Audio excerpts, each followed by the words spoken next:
For over 2,000 years, Catholicism has been a significant force in shaping the world we live in today. From its rich history and traditions to its teachings and beliefs, Catholicism has influenced millions of lives around the globe. In this documentary, we will explore the depth and beauty of the Catholic faith, as well as their practices during Holy Week. Join us as we delve into the fascinating world of Catholicism and discover the richness and complexity of this ancient faith.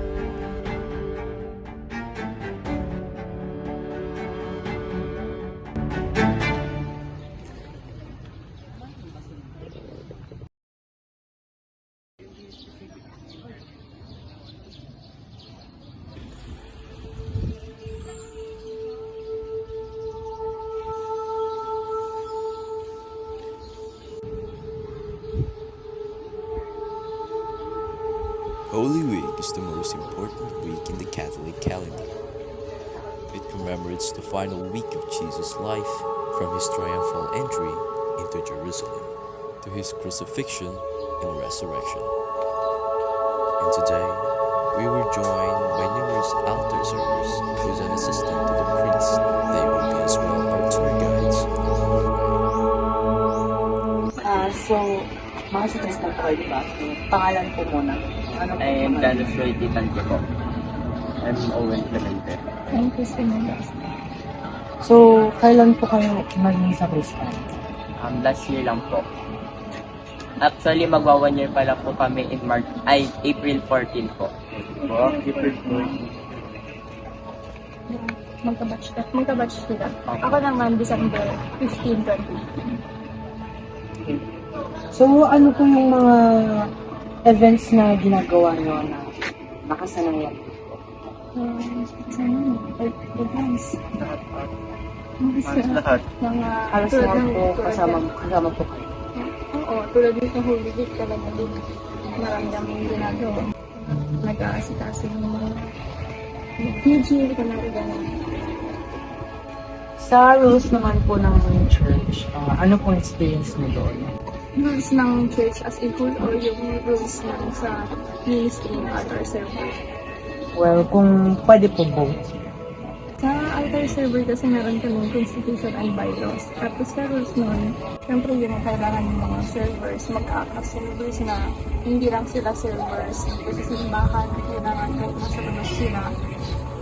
Dapat yun pa rin na yung responsibility nila as a server, dapat yung pagkilis nila, yung mga galaw nila, dapat iniisip pa rin nila kasi kahit na nasa labas sila, kahit na hindi sila nakasuot ng sutana, once a server is always a server. So, ano po yung ginagawa niyo after ng mass? Madalas, kumakain. Second part?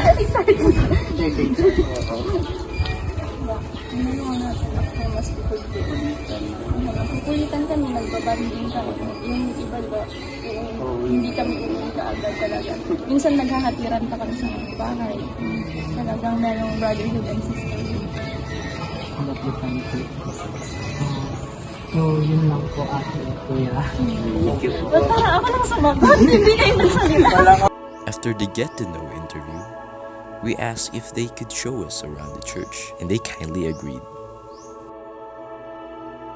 First, they showed us the place where the parish priest and the assistant priest lives.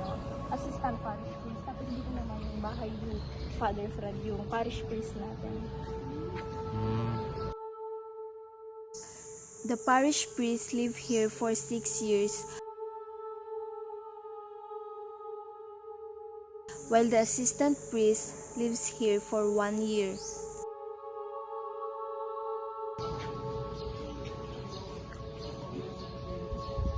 Ito po yung mga revolto na gagamitin namin ng 5 PM. So ngayon, 2:49 pa lang, kaya sila muna ay naghahanda para sa libot namin. Ginugunita ang libot dahil sa pagpapahalaga ng kamatayan ni Jesus. Along the way, we also visited the old church. Okay, trivia time tayo guys. Alam niyo ba noong early 90s, isa itong sa mga pinakamalaking simbahan dito sa Pilipinas. Ngunit may kita nyo na nasunog ito. At may mga bali-balita pang meron daw gold bars dito, kaya nila sinunog. Sabi nung sakristan kanina ay trinay nilang i-renovate ito. Kaso hindi natuloy dahil sinasabi nilang may mga namamatay daw na mga workers dito, kaya hindi na lang nila tinuloy. Adoration Chapel. The next place we visit is the Adoration Chapel or Adoration Area. It is where people come to pray. Nakalak mo ngayon? Oo, nakalak siya. Bawal? Bawal po ba ngayon? Ay, yung mga Ano pong ginagawa dyan? nagpre-pray.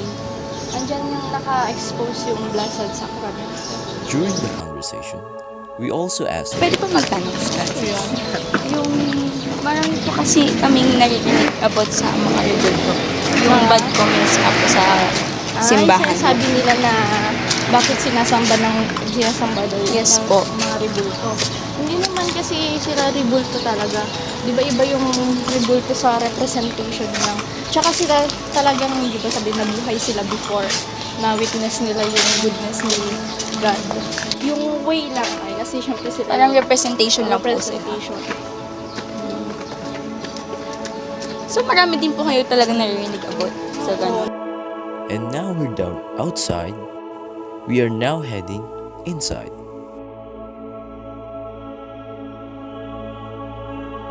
Ano po palang meaning nitong mga violet dito? Na parang kurtina.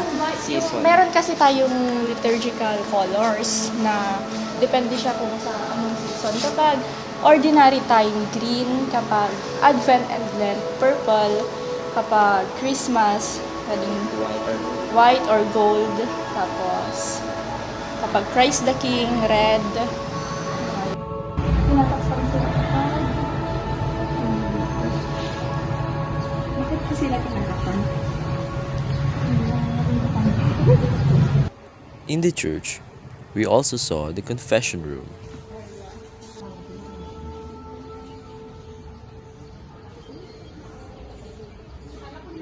They say the confession room is not always available, but the people can confess when the priest is present. It can get pretty hot inside, so sometimes the priest sits outside.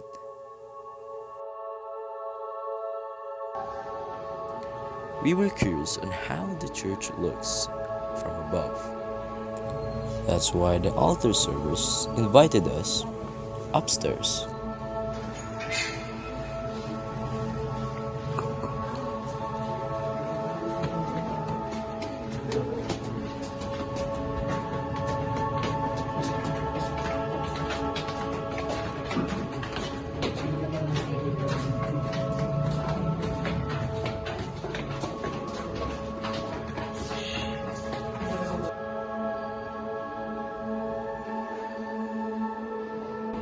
They showed us the bell tower.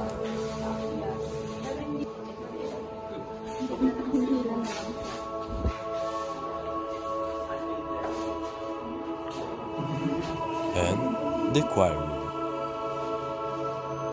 After that, we immediately went down because if we go further, some places might be restricted.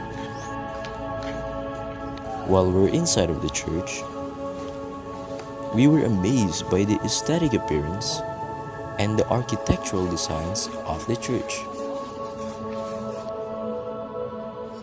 Furthermore, we asked them about retablo. bakit hindi siya si St. Michael, tapos sa kabila naman yung Holy Family. Bakit po